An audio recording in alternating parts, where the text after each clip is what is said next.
Que bênção, hein? Deus é bom. Você que está nos visitando, sinta-se à vontade. Que o Senhor te abençoe poderosamente. Que bom ter você hoje aqui. Alguns rostos que a gente estava com saudade, né? Estavam viajando. Que bom ter vocês aqui com a gente. Mais esse domingo, para a glória do Senhor. Hoje é domingo de ceia, é domingo também do Projeto Mãos. E eu acho interessante como o Senhor ele nos permite ir construindo as coisas, a nossa caminhada. Na verdade, a nossa caminhada ela é uma construção e ela é de glória em glória, ela é de etapa em etapa, ela é de passo em passo, passo a passo.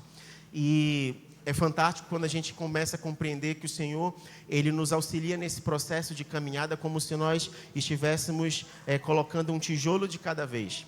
E nas últimas semanas a gente aprendeu e o Senhor ministrou no nosso coração sobre o fato de nós sermos sábios construtores, sobre nós termos um fundamento em Cristo. E a gente está chegando ao final desse semestre e eu creio que o Senhor está nos dando um despertamento sobre exatamente isso. Sobre nós sermos sábios naquilo que a gente está se propondo a fazer, principalmente agir com sabedoria sobre aquilo que o Senhor nos confiou a fazer. Então, a nossa vida é uma responsabilidade que Deus deu para a gente. Então, tem muito a ver com a maneira que a gente se porta e constrói diante do Senhor sobre aquilo que Ele tem falado. Nós lemos na semana passada 1 Coríntios, capítulo 3, no verso 10, onde o apóstolo Paulo fala à igreja de Corinto a respeito de que há apenas um único fundamento. 1 Coríntios 3, 10, 11 diz: segundo a graça de Deus que me foi outorgada, eu como prudente construtor, lancei o alicerce e o outro está edificando sobre ele. Entretanto, reflita bem cada um como constrói, porque ninguém pode colocar outro fundamento além do que está posto, o qual é Cristo Jesus. O apóstolo Paulo trouxe um destaque muito importante. Existe um único fundamento e nós precisamos ser prudentes construtores. E o apóstolo Pedro, na sua epístola em 1 Pedro, capítulo 5, ele também traz um alerta muito interessante. 1 Pedro 5,8 vai dizer o seguinte: sede sensatos e vigilantes. O diabo, vosso inimigo, anda ao redor como o leão, rugindo e procurando a quem devorar. Resisti-lhe permanecendo firmes na fé, conscientes de que os irmãos que tendes em todo o mundo estão atravessando os mesmos sofrimentos. Ora, o Deus de toda a graça, que vos convocou a sua eterna glória em Cristo Jesus, logo depois de terdes sofrido por um período curto de tempo, vos restaurará, confirmará, concederá força e vos estabelecerá sobre firmes alicerces. Quando a gente ouve essas palavras, a gente percebe que então nós não estamos na terra para aproveitar um resort, nós não estamos na terra para passar uma temporada de férias, nós estamos na terra com uma responsabilidade e essa responsabilidade envolve aquilo que o próprio Senhor nos confiou, que é a responsabilidade de nós sermos construtores sábios, bons edificadores. Mas, na mesma medida em que eu tenho um sábio construtor, eu também tenho um construtor insensato. E o que a gente vai falar hoje é exatamente isso. A gente vai falar, insensato eu? Insensato eu? Será? E a gente vai falar um pouquinho sobre isso. Por quê? Porque quando a gente fala a respeito de construção, o próprio Senhor Jesus também usou essa ilustração. Se nós formos no Evangelho de Mateus, no capítulo 7, nós vamos perceber Jesus trazendo a ilustração exata de como construir, fazendo um paralelo sobre o princípio que ele estava ensinando aos seus ouvintes naquela ocasião. Mateus, capítulo 7, verso 24, Jesus diz o seguinte: todo aquele que ouve estas minhas palavras e as pratica, será comparado a um homem sábio que construiu a sua casa sobre a rocha. E caiu a chuva, vieram as enchentes, sopraram os ventos, bateram com violência contra aquela casa, mas ela não caiu, pois tinha seus alicerces na rocha. Pois todo aquele que ouve estas minhas palavras e não as pratica, é como um insensato que construiu a sua casa sobre a areia. E caiu a chuva, e vieram as enchentes,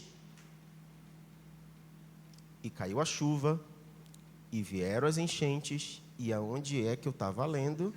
Verso 27. E caiu a chuva e vieram as enchentes, sopraram os ventos e bateram com violência contra aquela casa, e ela desabou. E grande foi a sua ruína. Quando Jesus acabou de pronunciar estas palavras, estavam as multidões atônitas com seu ensino, porque ele as ensinava como quem tem autoridade, e não como os mestres da lei. E quando eu olho para esse ensino de Jesus, eu me remeto muito ao fato de nós termos aprendido, e eu não vejo um problema nisso, mas nós aprendemos muito de ver a figura de Jesus como o filho do carpinteiro. E aí a gente arremete muito à questão de mexer com madeira, mexer com pau, mexer com toras, coisas do tipo. Só que nós precisamos fazer uma pequena correção aqui, não no termo carpinteiro, mas na maneira como nós enxergamos a aplicação do termo carpinteiro. No original, a palavra utilizada é tecton. E essa palavra tecton, ela remete a um artesão. E esse artesão, ele era muito habilidoso em diversas matérias-primas, entre elas a madeira. Só que a madeira não era a única matéria-prima utilizada por esses artesãos. E quando você olha para a Galileia, na Galileia não era comum ter árvores grandes, árvores que eram utilizadas para construção. Então, dificilmente você vai associar a palavra artesão, ou esse tectum, como um carpinteiro na concepção que nós temos aqui no nosso meio. Então, quando você pensa no carpinteiro, ele só mexe com madeira, ele faz móveis, ele faz objetos de decoração, ele faz isso aqui, ó, esse púlpito, faz cadeira, mesas, coisas assim. Então a gente acaba limitando a ação de que aquele carpinteiro só mexe com aquilo. Mas quando você vai para o original, a compreensão é de um artesão habilidoso. Ele mexia com pedra, ele mexia com rocha. A tradução mais próxima do que ele fazia seria construtor. Então, quando diz que José ele era um carpinteiro, a tradução trouxe para o latim remeteu para a nossa compreensão latina e do português como se fosse um carpinteiro. Mas, na verdade, o original é como se ele fosse um artesão muito habilidoso. E esse artesão muito habilidoso, ele trabalhava principalmente com pedras e rochas, por conta da matéria-prima abundante na Galileia naquela ocasião. Ele podia mexer com madeira? Podia mexer com madeira, mas ele não era carpinteiro no sentido, ele só mexia com madeira. Então a gente pensa só, Jesus era o carpinteiro que preparou a matéria-prima da sua crucificação, por exemplo, a cruz. Então isso é reduzir demais, é limitar demais a ação de Jesus. E quando o ofício de José e ensinando ao seu filho Jesus. E quando você olha para os ensinos de Jesus, nenhuma ilustração está ligada exatamente à carpintaria. Você não encontra nos evangelhos nenhuma ilustração do que Jesus estava falando associado estritamente à carpintaria. O que remete a nós, então, que necessariamente José, como esse habilidoso construtor, ensinou Jesus a construir. O que? A Bíblia não diz o que ele construía, não diz resultados das suas obras, não fala nada disso.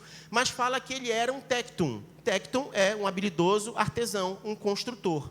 Então, como construtor, Jesus traz esse ensinamento aqui a respeito de quem ouve as suas palavras. E aí a gente começa a entender por que faz sentido ele usar a ilustração de um construtor, já que ele tinha um pai construtor e já que ele via construção na sua rotina, no seu dia a dia. E Jesus, estabelecendo um princípio, um fundamento ali sobre o que ele estava ensinando, ele fala algo muito interessante. Existem dois tipos de pessoas. Existem as pessoas que ouvem o que eu tenho a dizer e existem as pessoas que não ouvem o que eu tenho a dizer. E nesses dois grupos de pessoas eu ainda tenho mais uma divisão.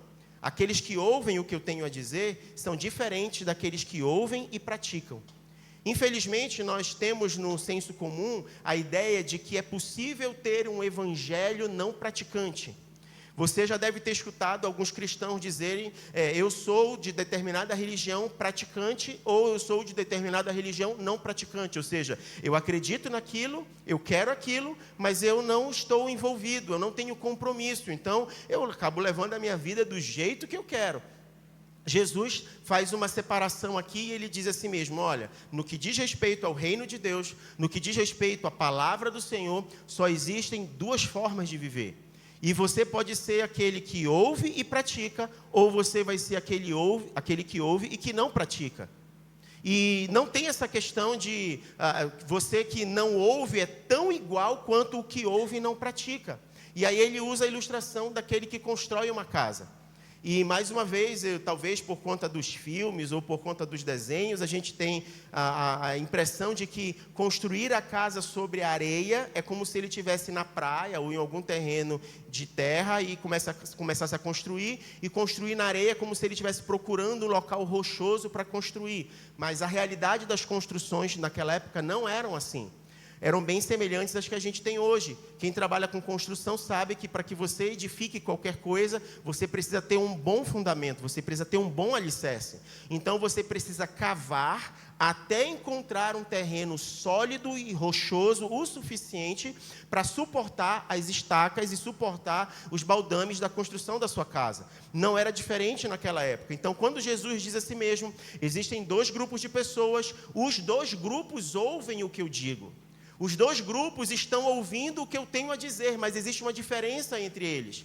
Um deles é semelhante a um homem sensato, uma pessoa sábia, que ele edificou a sua casa sobre a rocha, e aí vieram os ventos, as tempestades contra ela, e ela não destruiu, ela não caiu. Mas existe o insensato, o imprudente. Ele construiu sobre areia, e aí bateram os ventos fortes, e essa casa caiu. Na prática, o que Jesus está dizendo é o seguinte: se você é um construtor sábio e você sabe aonde precisa ser construído, você não vai ser alguém imediatista, alguém ansioso, alguém apressado, alguém que quer economizar esforços ou economizar os custos da sua obra e simplesmente começar a erguer as vigas e começar a botar telhado, achando que o fato de amarrar ela nas pontas e sustentar com um peso em cima vai ser suficiente, porque por fora ela pode parecer bonita, por fora ela pode parecer acabada, você pode se sentir protegido dentro dela, mas o momento em que vier as intempéries é que você vai colocar à prova se a construção que você fez vai suportar aquilo que você deseja, aquilo que é necessário para a segurança da sua vida. É diferente de um homem prudente, de um construtor prudente, porque o construtor prudente, ele não sai erguendo as coisas de qualquer jeito.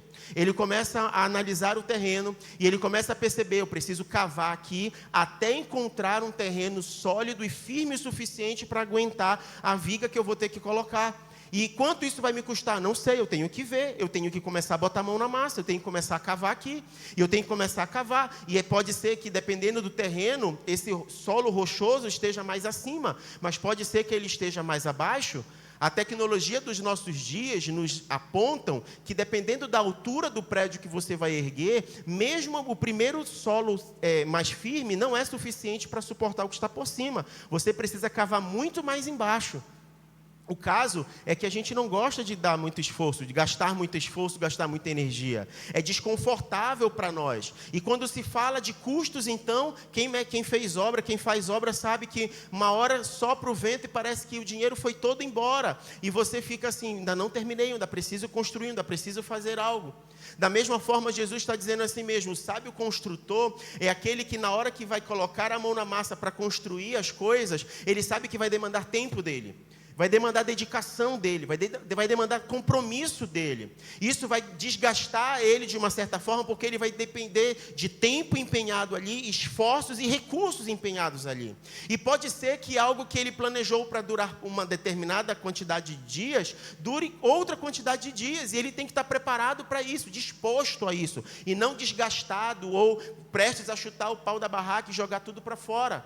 Mas o insensato, ele não está preocupado com isso. O insensato, ele pega o caminho o mais curto, ele pega o caminho mais rápido, o caminho que dá menos trabalho. O insensato, ele não quer demandar esforço, ele não quer investir. Inclusive, o insensato acha determinadas coisas desnecessárias. E o perigo de cair num comportamento do insensato é você retirar da construção aquilo que é fundamental. Aquilo que não poderia ficar sem. Aquilo que vai fazer diferença em toda a obra. E às vezes a gente, com boas intenções, ou até usando uma mentalidade ou uma linha de raciocínio que nos leva a uma determinada escolha, nós corremos o risco de estar colocando em xeque toda a obra e toda a construção da nossa vida, porque a gente desconsiderou um pequeno pedaço, ou algo que a gente não considerava ou não achava tão importante. Mas sabe, no final das contas, as 2 casas elas vão estar erguidas. Tanto a casa do insensato quanto a casa do sábio vão estar erguidas. E de longe você talvez nem perceba a diferença entre uma e outra.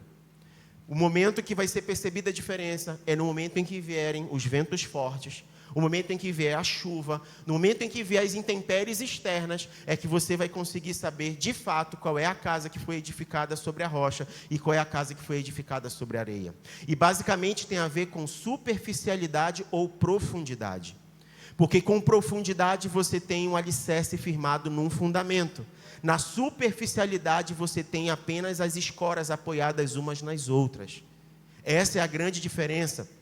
E sabe, como sábios construtores, a gente precisa perceber se nós estamos dando a devida atenção para aquilo que deve ser inegociável na construção das nossas casas. Se você abrir comigo em Atos capítulo 4, verso 10, a gente vai perceber o apóstolo Pedro trazendo um destaque muito interessante às pessoas que estavam confrontando ele por conta de um milagre que ele havia feito. Ele estava indo para o templo e na porta do templo tinha um aleijado. E o aleijado na porta do templo começou a pedir esmola para eles.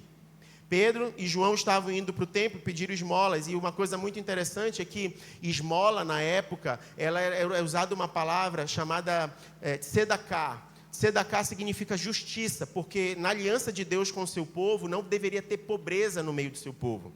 E por não poder ter pobreza no meio do povo, era responsabilidade das pessoas garantirem que essa pobreza não acontecesse. É por isso que tinha o tempo do perdão, o jubileu, e tudo era redistribuído, e tudo era organizado para que não houvesse necessitado. E Deus era o provedor deles. Então, quando o povo se afastou do propósito de Deus e começou a viver seus próprios interesses, suas próprias rotinas, eles começaram a desandar em todo o processo daquilo que Deus havia estabelecido. E aí, notadamente, a pobreza, a miséria começou a fazer parte da rotina daquele povo, das pessoas que estavam vivendo ali. Então, quando tinha na porta do templo um aleijado, quando ele estendia a mão para pedir esmola, ele não pedia, me ajuda aí, me dá uma esmola aí, ele usava um princípio espiritual, ele dizia justiça. Justiça, porque não era para eu estar aqui, não era para eu estar nessa condição. E você que tem melhores condições do que eu, pode diminuir essa distância da onde eu deveria estar e da onde eu realmente estou. Então, quando eles estendiam a mão, eles pediam justiça, porque era a forma de novo, equalizar aquilo que havia desandado no meio das pessoas, no meio do povo, por conta da maneira de viver. Então eles estavam lá pedindo justiça, justiça, justiça, e foi nessa cena, foi nesse contexto que ele disse, eu não tenho nem ouro e nem prata. Então, já que você está pedindo justiça, o que eu tenho, eu te dou. Levanta e anda. Ele trouxe justiça. Porque a partir do momento que ele levanta e deixa de ser aleijado, ele começa então a ter condições de trabalhar, ter condições de fazer suas tarefas, de mudar a situação na sua casa, na sua família. O que ele recebeu naquele momento foi a mudança da sua vida. A sua vida foi transformada ali, foi dado justiça a ele. E essa justiça foi virar motivo de briga dentro do cenáculo, porque eles estavam querendo saber quem foi que curou esse aleijado aí, o que foi que aconteceu aí. Foi nessa situação que Pedro foi preso, foi chicoteado, foi nessa situação aqui que eles foram obrigados a dizer, olha, não falem mais de Jesus, não falem mais no nome dele. Quem deu autorização para vocês falarem a respeito desse homem? E é nesse contexto que ele diz isso aqui, olha, Atos capítulo 4, verso 10 ao verso 12. Tomai conhecimento vós, todos e todo o povo de Israel, de que em nome de Jesus Cristo, o Nazareno, aquele a quem vós crucificastes, porém a quem Deus ressuscitou dentre os mortos, sim, por intermédio desse nome, é que este homem está aqui diante de vós plenamente curado.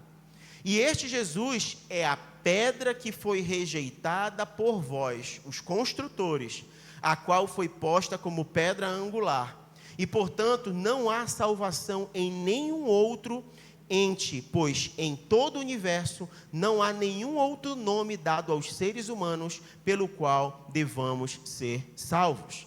Pedro chega diante daquelas pessoas e diz assim mesmo, é esse Jesus que vocês crucificaram, que vocês estão mandando a gente não falar mais dele, é por esse nome que esse homem está agora curado diante de vocês.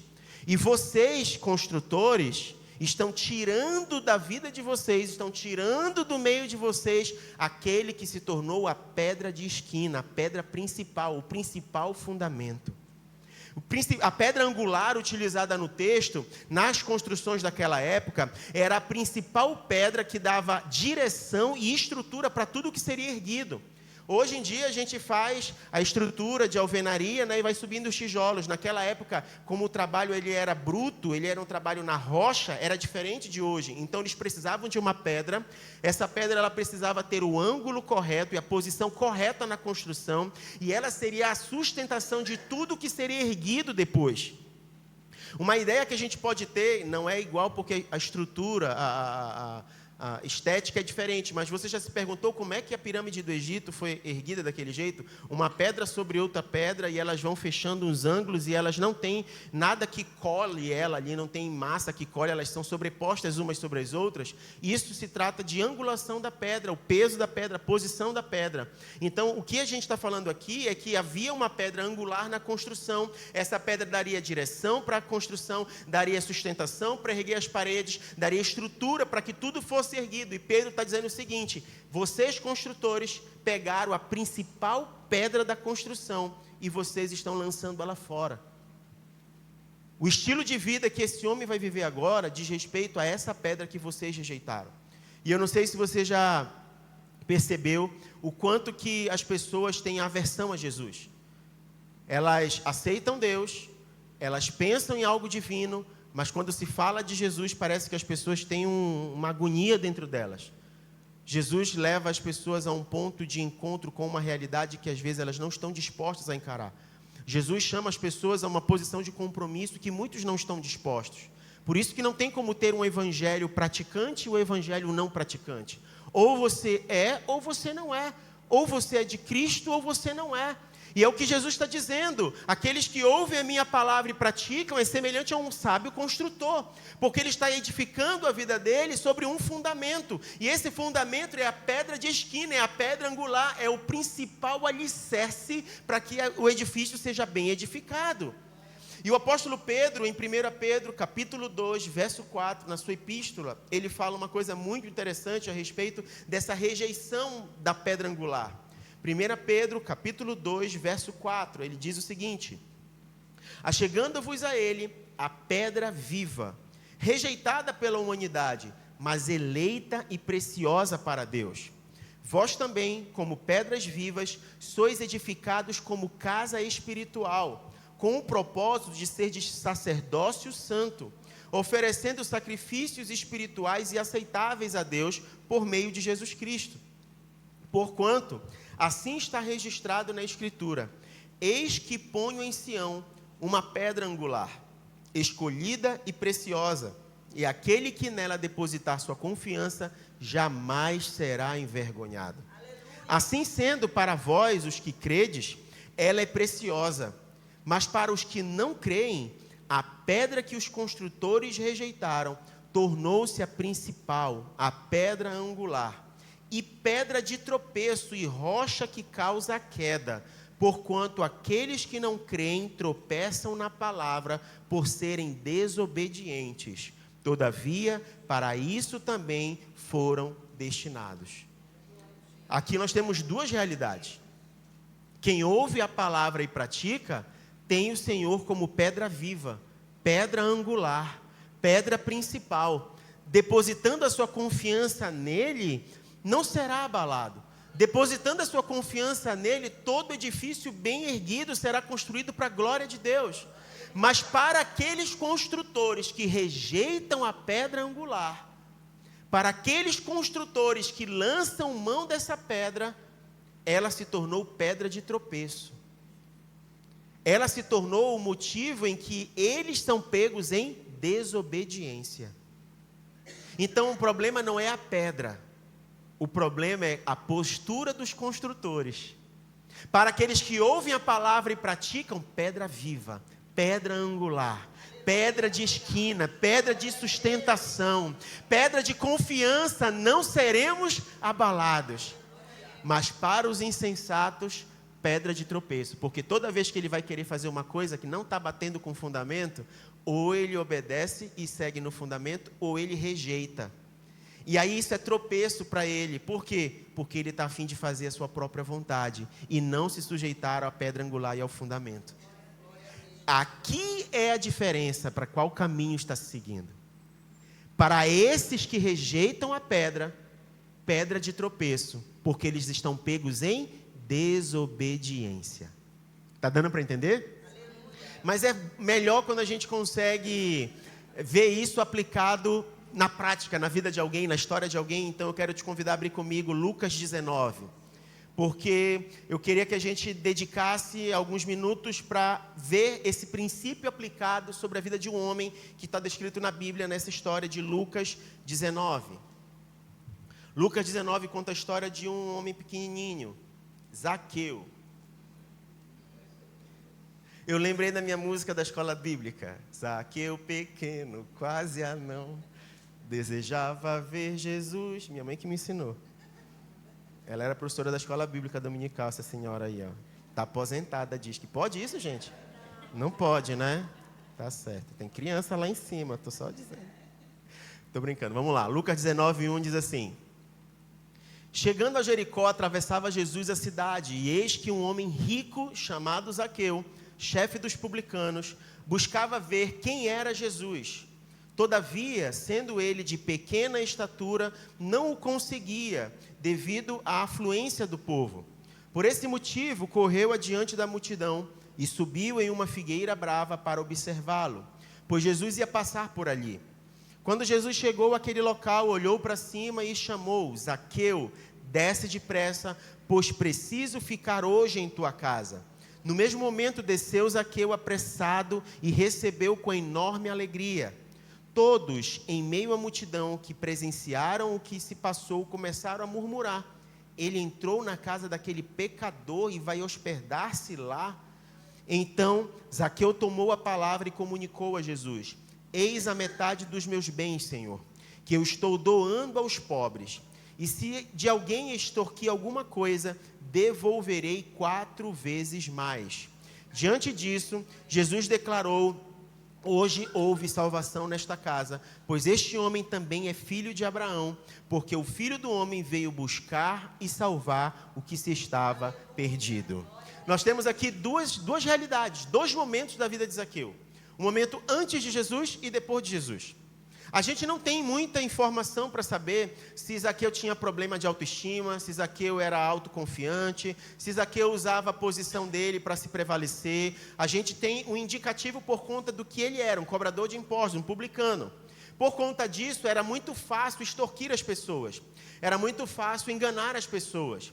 E as pessoas, para não serem extorquidas por ele, talvez até tentassem agradá-lo, na tentativa de fazer: se eu fizer isso aqui por ele, quem sabe ele tem um pouco mais de misericórdia, compaixão, e deixa de cobrar tanto, alivia um pouquinho a coisa aqui. Talvez, se eu agir dessa forma com ele, beneficiar ele aqui, talvez ele não pese tanto a mão aqui sobre a minha casa, sobre isso, sobre aquilo. O fato era que ele era mal visto diante das pessoas. Ele era mal visto por conta da profissão que ele exercia. E muito possivelmente, aí é uma especulação, você pode imaginar, sendo pequeno, sendo mal visto, ele precisava se impor de alguma forma, ele precisava se posicionar de alguma forma para lidar com a rotina e com a situação. Mas o fato é que ele era corrupto, o fato é que ele roubava das pessoas na cobrança dos impostos, e ele não era bem visto diante das pessoas. As pessoas tinham nele uma postura de um pecador, de alguém que era reprovado no comportamento e na conduta. O fato é que ele ouviu falar de Jesus. E assim como eu e como você, em algum momento da nossa vida, antes de decidir pelo Evangelho, nós também ouvimos falar de Jesus. Assim como eu e você, nós precisamos tomar uma decisão para poder se encontrar com Jesus e saber quem era esse Jesus que todos estavam falando. Talvez você foi convidado para um evento na igreja, para uma programação na praça, ou alguém na sua casa te convidou para alguma coisa. O fato é que Jesus foi apresentado a você, e da mesma forma foi apresentado para Zaqueu. Mas sabe o que é interessante nessa história? É que Zaqueu, ele tenta ver Jesus de uma forma, tentando resolver o seu problema. Ele era baixinho, ele era pequeno, a multidão estava imprensando. Ele não tinha como ver Jesus naturalmente, então ele sobe numa árvore para ver Jesus. O que eu acho interessante sobre isso é que às vezes nós queremos conhecer o Senhor e nós queremos saber quem Ele é, usando os nossos próprios artifícios, a nossa própria maneira. E a gente começa a enxergar o Senhor na nossa perspectiva, da maneira como a gente quer ver Jesus. Zaqueu era pequeno, Mas ele se colocava diante das pessoas com certa altivez, com certo orgulho, com certa vaidade. E talvez por esse mesmo motivo, em cima de uma árvore, ele estivesse olhando para Jesus da mesma maneira como ele olhava muitas pessoas. Mesmo ele sendo pequeno, talvez ele olhava para as pessoas como quem tivesse 2 metros de altura, olhando de cima para baixo, como se ele fosse superior àquelas pessoas que ele precisavam lidar. Quando Jesus passa debaixo daquela árvore, ele muda a história, ele muda a perspectiva, ele muda a visão das coisas. Ele diz: Zaqueu, desce, porque a maneira que você vai se encontrar comigo e a maneira que você vai me ver é na maneira correta. Não é me olhando de cima para baixo, é me olhando de baixo para cima, é me olhando como você tem que. Você vai precisar descer, você vai precisar baixar um pouquinho a sua bola, você vai precisar se sujeitar aqui, você vai precisar entender uma outra realidade. E eu acho interessante porque a Bíblia não declara isso como algo que era isso que estava sendo dito. É como se a gente estivesse lendo as entrelinhas de um contexto, sabe? A ilustração de estar numa árvore, a ilustração de eu precisar descer da árvore para ver o mestre como eu preciso vê-lo. E aqui é fantástico sobre isso, é que Zaqueu não tinha sido arrependido dos seus pecados ainda, não tinha aceitado Jesus, não tinha feito nada. E da mesma forma como ele estava, Jesus escolheu ir até a casa dele. E eu sei que você já deve ter ouvido de alguém: não, eu vou para Jesus quando eu estiver pronto, eu vou fazer tal coisa quando tudo estiver arrumadinho, quando tudo estiver ajustado, eu vou para Jesus. E a gente olha para essa história de Zaqueu, as coisas na vida de Zaqueu ainda estavam bagunçadas, ele simplesmente tinha descido de uma árvore. E naquele gesto, na atitude que ele teve de dar ouvidos à voz de Jesus, Jesus decide ir à casa de Zaqueu. Talvez Zaqueu não imaginasse que o mestre teria aquela postura. Alguém ovacionado pela multidão, alguém que era espremido pela multidão, alguém que todo mundo queria ter um pouquinho de atenção e ele só estava querendo ver o mestre passar. De repente a história toma uma outra direção e agora ele tem Jesus dentro da casa dele. A transformação foi tão profunda na vida de Zaqueu que de alguém que queria ver o mestre com da sua própria forma, alguém que não esperava receber o mestre dentro da sua casa, alguém que tinha um estilo de vida totalmente reprovável diante das pessoas, decide por algo ao ponto de ter dito ao mestre: está aqui os meus bens, eu estou dando metade dele para os pobres, todos os meus bens, a metade eu estou dando para os pobres, e se eu tirei alguma coisa indevida de alguém, eu vou devolver 4 vezes mais. Quando a gente olha para esse cenário, é como se Zaqueu estivesse dizendo assim mesmo: toda a riqueza que eu acumulei, sendo o que eu fui até hoje, eu não quero ter nada além daquilo que é bênção do Senhor sobre a minha vida. Eu não quero estar além daquilo que eu preciso estar, do que eu preciso viver e que diz respeito ao esforço do meu trabalho. Tudo aquilo que eu adquiri de maneira ilícita, eu estou devolvendo, eu estou tirando debaixo dos meus ombros. Eu não quero carregar esse jugo. Eu quero viver uma vida diante do Senhor, aceitável diante do Senhor. A gente tem aqui 2 realidades. A realidade de Zaqueu antes de conhecer Jesus e a realidade de Zaqueu depois de conhecer Jesus. Antes de conhecer Jesus, fazendo as coisas pelo seu ímpeto, fazendo as coisas do seu jeito, fazendo as coisas seguindo o curso desse mundo, como todo mundo fazia. Os demais publicanos eram conhecidos exatamente por agir do mesmo jeito. Ele não estava fazendo nada diferente do que os outros faziam. Mas quando ele encontra com Jesus, ele responde ao encontro. E ele corresponde ao encontro com o mestre dizendo assim: a minha vida não pode ser mais a mesma. Não tem como eu continuar da mesma maneira após encontrar com o mestre. O que Zaqueu está experimentando é exatamente isso. A minha vida antes de Jesus tinha outro fundamento. Tinha o fundamento do sistema desse mundo, tinha o fundamento do pecado, tinha o fundamento das minhas escolhas. Eu apontava para onde eu ia, o meu umbigo era o meu centro, o meu nariz dizia para onde eu ia. Mas agora eu encontrei Jesus e existe um outro fundamento sobre a minha vida. E esse outro fundamento me faz ter uma postura, uma resposta à decisão que eu tomei agora. E essa resposta é viver uma novidade de vida. Não viver como eu vivia antes. Então, para esse começo, eu quero zerar as coisas. Eu quero colocar as coisas em ordem. Ele então se posiciona colocando as coisas em ordem para um novo começo. Esse novo começo não é um ponto de partida. Às vezes a gente fica esperando Deus fazer as coisas para que a gente se posicione. Zaqueu se posicionou diante do encontro com o Senhor. Zaqueu se posicionou diante da palavra que ele escutou do Senhor. O Senhor disse: houve salvação nesta casa. Houve salvação nesta casa. Essa é a diferença daqueles que ouvem a palavra e praticam, daqueles que ouvem a palavra e não praticam. Às vezes a gente está em qual desses grupos? Será que a gente já parou para se perguntar em qual desses grupos a gente está? Porque talvez a gente pergunte assim: você ama Jesus? Eu amo a Jesus. Se você disser o que você pensa a respeito do Evangelho, não, eu quero viver para Deus, eu quero o céu me aguarda, é o que eu espero para a minha vida. E muitos se posicionam dessa mesma maneira. Mas o grande detalhe é como você tem respondido a esta declaração. A nossa resposta a essa declaração são os frutos que vão evidenciar a nossa escolha e a nossa posição. A gente falou algumas semanas atrás aqui que não é possível você dizer para alguém que você estima muito, que você ama, se não vier acompanhado de atitudes que reafirmam o que você está falando com as suas palavras. Da mesma maneira, nós precisamos organizar a nossa vida e começar a perceber se aquilo que a gente está declarando ao Senhor está alinhado com aquilo que a gente está se posicionando diante do Senhor. Zaqueu é um exemplo exatamente de um homem pecador, que sabia todos os maus que tinha cometido, todas as falhas que tinha cometido, não as escondeu diante da oportunidade de arrependimento. E quando ele se arrependeu, houve salvação e transformação na sua casa. Ele não rejeitou a pedra angular, a pedra de esquina. E hoje eu e você estamos postos diante da mesma situação. No domingo passado eu falei que a gente tem o hábito de avaliar e observar a construção feita pelo lado de fora. A gente se encanta quando vê a fachada cheia de espelho, ou com luzes bonitas, ou então com um acabamento, uma lajota, algum vitral, alguma coisa que chama a nossa atenção. A gente é atraído por isso. Mas a gente não sabe que o mais importante de toda essa beleza, de toda essa estética, é o fundamento que sustenta ela de pé. Da mesma forma a nossa vida. Às vezes a gente está preocupado com o que as pessoas estão vendo do lado de fora. Se a gente está bem arrumado, se a gente se apresenta de uma maneira educada, se a gente compartilha bem as coisas com os outros, o que as pessoas vão achar da gente, se a gente é uma pessoa confiável, não é, mas a gente pouco observa o que está do lado de dentro e que não está oculto aos olhos do Senhor. Porque é nesse lado de dentro que não está oculto aos olhos do Senhor que partem todos os desígnios da nossa vida, o desejo do nosso coração se transforma em atitude do lado de fora. E quando a gente não observa para isso, dependendo do fundamento que está erguido na nossa vida, a gente pode estar gastando energia em aparecer algo para as pessoas e ser aceito pelas pessoas e aprovado pelas pessoas, mas está sendo reprovado diante do Senhor. Não está sendo aceito diante do Senhor. E nessa manhã a gente tem a oportunidade de fazer diferente, de em vez de olhar para fora, olhar para dentro. E em vez de olhar para o tamanho de um prédio erguido, olhar para o fundamento desse prédio.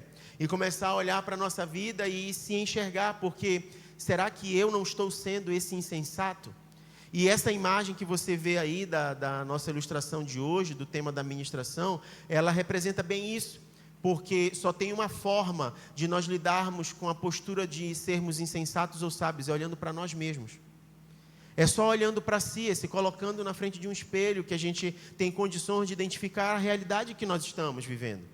E eu queria orar sobre isso com você nessa manhã, te convidando a se colocar de pé. E abrir comigo, para a gente finalizar, um texto que está em João, capítulo 14, verso 21. João 14, 21. Diz assim: aquele que tem os meus mandamentos e obedece a eles, esse é o que me ama. E aquele que me ama será amado por meu Pai, e eu também o amarei e me revelarei a ele. Aleluia. Você percebe que não existe evangelho longe da prática. Não existe evangelho sem posicionamento. Não existe evangelho sem compromisso. Não existe vida bem-sucedida e sabedoria sem o fundamento em Cristo Jesus. Não existe. Qualquer evangelho anunciado ou vendido diferente disso, nós estamos diante de uma falsidade. Por isso nós precisamos ter o Senhor como principal fundamento e entender que nesse fundamento é demandado de mim e de você um posicionamento. É demandado de nós uma postura. E todas as pessoas que responderam com uma posição diante do Senhor, no contato que tiveram com Ele, na história bíblica, foram transformadas, tiveram a sua história mudada. Não foram mais as mesmas pessoas. E dessa mesma maneira, eu creio que sobre a minha vida e sobre a sua vida, existe um favor do Senhor, onde Ele revela do seu amor e da sua graça, para que a gente também viva uma vida fundamentada em quem Ele é e colha os frutos disso para a glória dEle. Hoje é um dia de ceia, nós vamos participar da ceia, e um dos memoriais interessantes de nós experimentarmos na ceia, além de trazer à memória o sacrifício de Jesus, é a oportunidade de arrependimento. Porque ele fala sobre, a palavra de Deus fala em 1 Coríntios, sobre nós nos examinarmos a nós mesmos, antes de comer do pão e beber do cálice. Fala sobre nós olharmos exatamente como quem olha no espelho.